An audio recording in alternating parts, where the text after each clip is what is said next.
各位啊，你好啊，又係大家姐啦。今晚我又煮一個酸菜魚煲啦。咁我咧就買咗一包啲酸菜魚嘅調味料咯。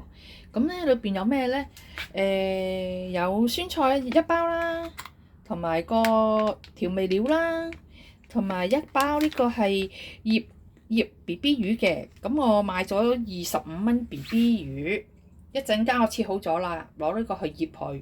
同埋一包上湯啦，少少薑啦。咁呢個酸辣魚湯嘅水嘅份量咧就要1000毫升嘅。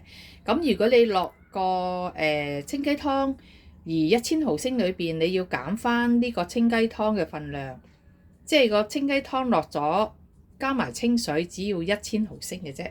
咁我就諗下睇下自己煮唔煮到啦，煮到啊好抵啊，因為呢個酸辣煲自己買材料同埋買呢個調味料包都係35蚊一煲啫，出邊酸辣魚一定食唔到啊！咁所以一陣間我煮成點啦，再俾大家睇啊！拜拜。你好啊，又係大家姐啦，搞掂晒啦！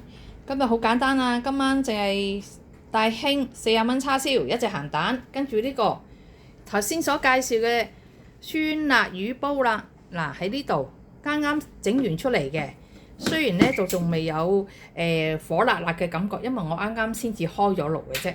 咁希望大家會喜歡啦。我食咗好味嘅，咁我下次再整咧再介紹俾大家。拜拜。